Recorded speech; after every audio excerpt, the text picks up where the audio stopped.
Hello everyone, welcome to V investing. मैं आपका दोस्त रजत सिंह। दोस्तों, आज की वीडियो में ऐसे स्टॉक के बारे में बात करने वाले हैं जो देश के most of the biggest company में से एक है और ये कंपनी गवर्नमेंट से जुड़ा हुआ है।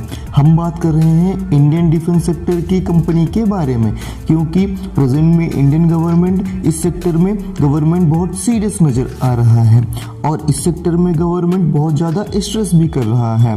इंडियन गवर्नमेंट लोकल मैन्युफैक्चरिंग में ज़्यादा फोकस्ड है, क्योंकि इंडियन डिफेंस से related equipment and technology globally import करती है और रशिया और यूक्रेन के युद्ध ने ग्लोबलाइजेशन के फॉल्ट को एक्सपोज किया है और दुनिया को यह सीखने के लिए फोर्स किया वह था कि सेल्फ रिलायंस, खासकर डिफेंस एरिया में आत्मनिर्भरता रहने को एक सबक मिलता है। और इंडियन गवर्नमेंट जो बहुत सारे देशों से इक्विपमेंट इंपोर्ट करता था उस पर बैन लगा दिया है, जिसे इंडिया की जुड़ी डिफेंस सेक्टर की कंपनी को फायदा मिल सकता है और इन डिफेंस कंपनी को गवर्नमेंट की तरफ से बड़े बड़े ऑर्डर मिलने के भी चांस है, जिससे आने वाले सालों में इससे अच्छा फायदा देखने को मिल सकता है।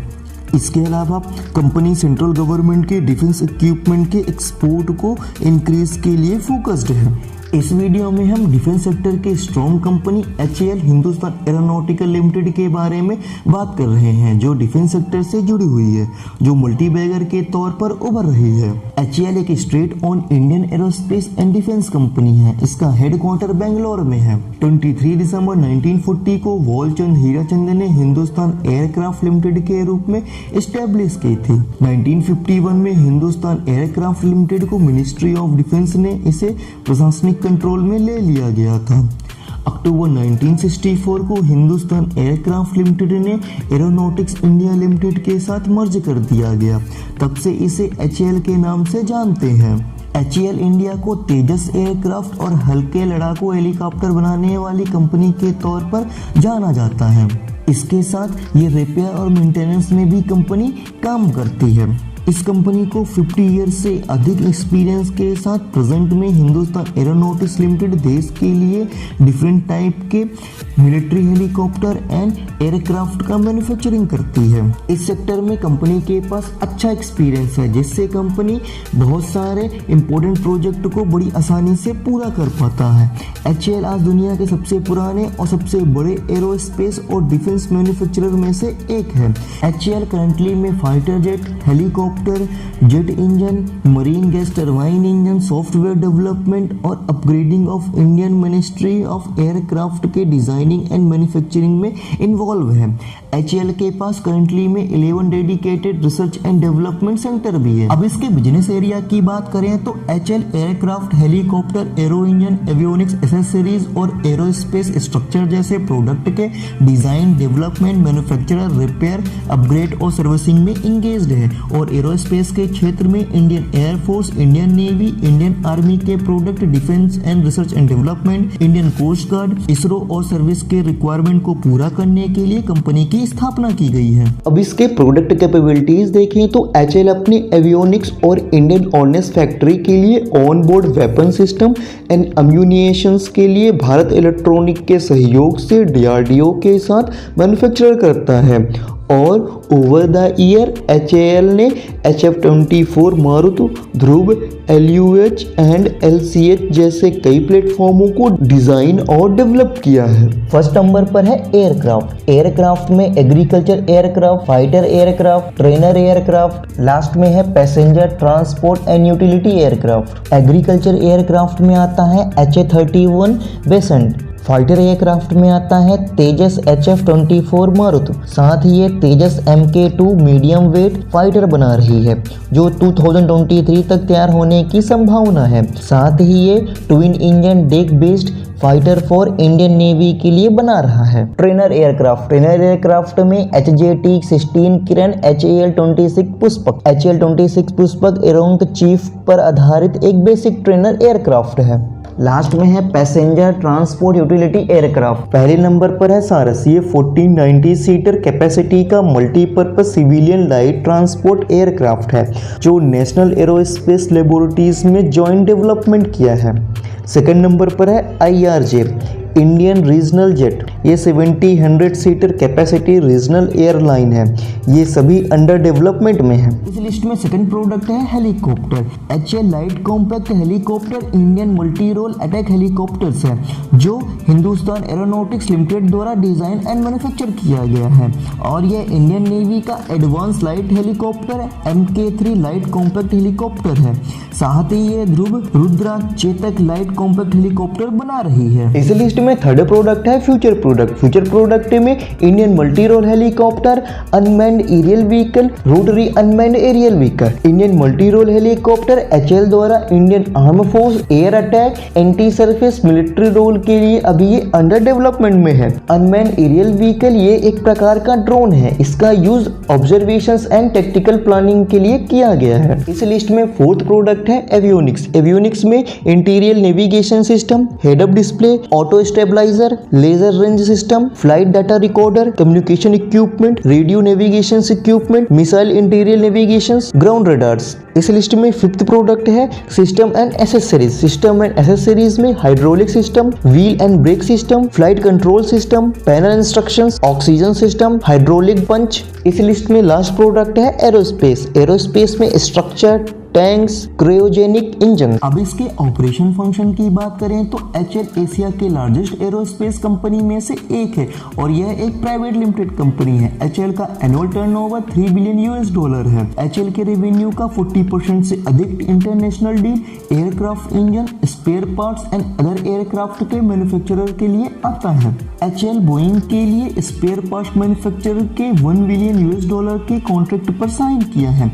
अब जानते हैं बोइंग क्या है। बोइंग एक अमेरिकन इंटरनेशनल कॉर्पोरेशन कंपनी है जो वर्ल्ड वाइड में aeroplanes, rotorcraft, rocket, telecommunications equipment के डिजाइन, मैन्युफैक्चरर और सेल करता है।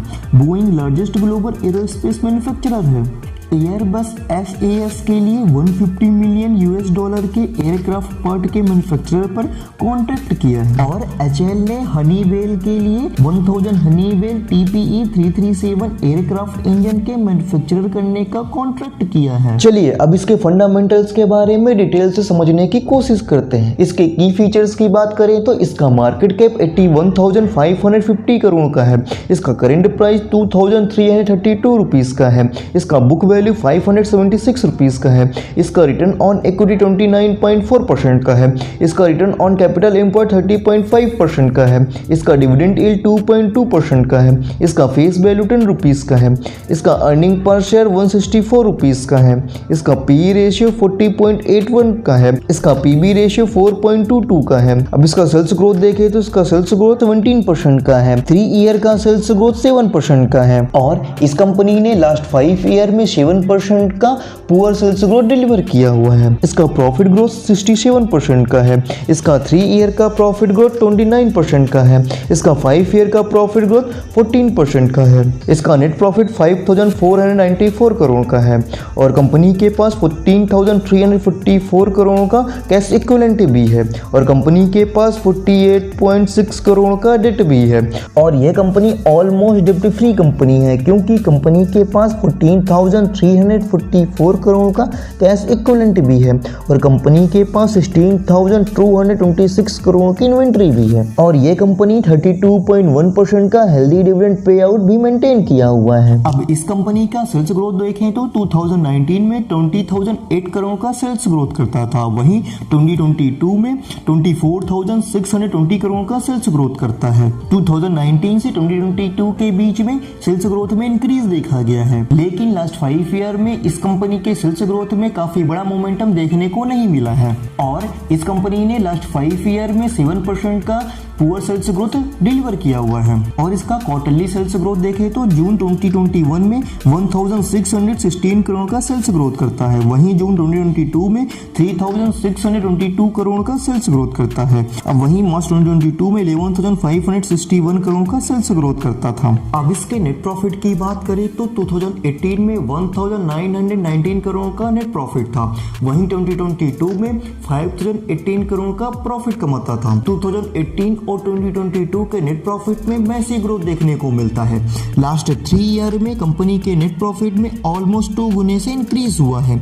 अगर इसके कंपाउंडेड प्रॉफिट की बात करें तो लास्ट 5 ईयर का कंपाउंडेड ग्रोथ 14% का है, 3 ईयर में 29% का है और ट्रेलिंग 12 मंथ में 67% का प्रॉफिट ग्रोथ करता था। और कंपनी के नेट प्रॉफिट में हमें लगातार ग्रोथ देखने को मिलता है। इसका नेट प्रॉफिट मार्जिन देखें तो 2019 में 11.64% का नेट प्रॉफिट मार्जिन कमाता था और वहीं 2022 में 20.63% का नेट प्रॉफिट मार्जिन कमाता है और 2020 में 13.44% का और 2021 में 14.24% का नेट प्रॉफिट मार्जिन कमाता था। अब इसके शेयर होल्डिंग पैटर्न की बात करें तो प्रमोटर्स के पास 75.15% की होल्डिंग है, म्यूचुअल फंड्स के पास 7.37% की, फॉरेन इंस्टीट्यूशन के पास 5.56% की और रिटेल इन्वेस्टर के पास 3.58% की होल्डिंग है। लास्ट 6 मंथ से प्रमोटर्स ने अपनी होल्डिंग को कांस्टेंट रखा है। लास्ट 3 मंथ से फॉरेन इंस्टीट्यूशंस ने अपनी होल्डिंग में 1.19% से इंक्रीज किया है। अब इसके रिसर्च एंड डेवलपमेंट सेंटर की बात करें तो एचएएल इंडिया की एकमात्र एयरक्राफ्ट कंपनी है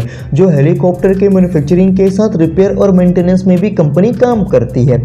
एचएएल अपने बिजनेस में न्यू प्रोडक्ट के डिजाइन और डेवलपमेंट के लिए रिसर्च एंड डेवलपमेंट में काफी खर्च करती है, क्योंकि डिफेंस सेक्टर की कंपनी को टेक्नोलॉजी में आगे रहना पड़ता है, जिससे कंपनी को बड़े बड़े इन्वेस्टमेंट करने पड़ते हैं। एचएएल ने रिसर्च एंड डेवलपमेंट के कारण पिछले कुछ सालों में टेक्नोलॉजी के प्रयोग से बड़े बड़े प्रोजेक्ट पर काम पूरा किया है। फाइनेंशियल ईयर 2020 तक लास्ट 5 ईयर में 6,783 करोड़ रुपए रिसर्च एंड डेवलपमेंट में खर्च किए हैं।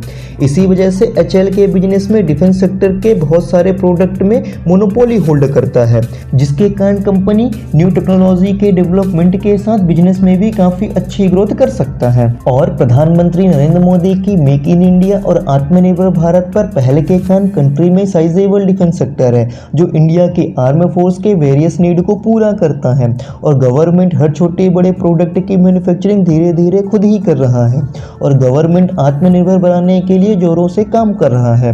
गवर्नमेंट का पूरा फोकस आने वाले सालों में डिफेंस सेक्टर से जुड़े सारे प्रोडक्ट की मैन्युफैक्चरिंग इंडिया में ही हो, जिस कारण से बाहर के देशों से इंपोर्ट काफ़ी कम कर रहा है। हाल ही में गवर्नमेंट द्वारा इंपोर्ट से बैन किए जाने पर 310 डिफेंस सेक्टर से रिलेटेड इक्विपमेंट का प्रोड्यूस अब इंडिया में ही करना होगा, जिस कारण से कंपनी बड़े बड़े प्रोजेक्ट पर कॉन्ट्रैक्ट साइन किए हुए हैं। एचएएल और लार्सन एंड टर्बो द्वारा स्पेस कंसोर्टियम फॉर्म ने न्यू स्पेस इंडिया लिमिटेड से 4 ईयर के पीरियड में 5 polar end-to-end satellite launch vehicle को पूरी तरह से प्राप्ति कर ली है, जो नेक्स्ट 5 ईयर में पोलर सैटेलाइट लॉन्च व्हीकल के लिए 860 करोड़ के कॉन्ट्रैक्ट पर साइन किया है। और सितंबर में गवर्नमेंट ने लाइट कॉम्पैक्ट एयरक्राफ्ट के नेक्स्ट जनरेशन के वेरिएंट LCA Mk2 को डेवलपिंग करने की मंजूरी दे दी है। गवर्नमेंट ने इस प्रोजेक्ट के लिए लगभग अराउंड 10,000 करोड़ रुपए मंजूर किए हैं। एचएएल के पास करंट में 11 dedicated research and development centre है और 21 मैन्युफैक्चरिंग डिवीजन भी है और पूरे भारत में 4 प्रोडक्शन यूनिट भी है। एचएएल के बहुत सारे प्रोडक्ट अंडर डेवलपमेंट फेज में हैं, जैसे Tejas Mk2, Mk1, twin engine deck based fighter, HJT-36 Sitara and Indian multi role helicopter, LCH and LUH, ये सभी अंडर डेवलपमेंट फेज में है। अब इसके फ्यूचर की बात करें तो एचएएल डिफेंस सेक्टर की एक गवर्नमेंट कंपनी है। इस सेक्टर में गवर्नमेंट बहुत फोकस भी नजर आ रही है, जिस कारण से गवर्नमेंट अपने रिसर्च एंड डेवलपमेंट में बड़े बड़े इन्वेस्टमेंट भी कर रहा है और कंपनी के ज्यादातर प्रोजेक्ट भारत सरकार के ऊपर ही निर्भर है और प्रेजेंट की गवर्नमेंट डिफेंस सेक्टर में बहुत ज्यादा ही फोकस्ड है। इस सेक्टर में भी गवर्नमेंट मेक इन इंडिया और आत्मनिर्भर भारत पर काम कर रही है। इसने प्रोडक्ट के इंपोर्ट पर बैन भी लगा दिया है, जिस कारण से अब डिफेंस सेक्टर से रिलेटेड कंपनी को प्रोडक्ट यही बनाना होगा। और एचएएल अपने एडवांस टेक्नोलॉजी और best research and development centre होने के कारण नए नए प्रोडक्ट का डेवलप के लिए बड़े बड़े इन्वेस्टमेंट भी कर रहा है। इस कंपनी के पास एडवांस टेक्नोलॉजी होने के कारण इस कंपनी को बड़े बड़े प्रोजेक्ट भी मिल सकता है, जिससे आने वाले समय में कंपनी के बिजनेस में अच्छा खासा ग्रोथ देखने को भी मिल सकता है। और ये कंपनी कुछ समय से अच्छा परफॉर्म कर रही है। अब आप हमें कमेंट करके बताइए, क्या ये कंपनी आगे भी अच्छा परफॉर्म कर सकती है? और आप भी ऐसे क्वालिटी स्टॉक में अगर इन्वेस्टमेंट करना चाहते हैं और आपने अभी तक अपना डीमैट अकाउंट ओपन नहीं करवाया है, तो आप भी अपना डीमैट अकाउंट जीरोधा में ओपन करवा सकते हैं। इसका लिंक डिस्क्रिप्शन बॉक्स में दिया हुआ है। और आपने अभी तक मेरे चैनल को सब्सक्राइब नहीं किया है तो मेरे चैनल को सब्सक्राइब कर दीजिए और वीडियो पसंद आए तो इसे लाइक करना मत भूलिएगा। Thanks for watching this video.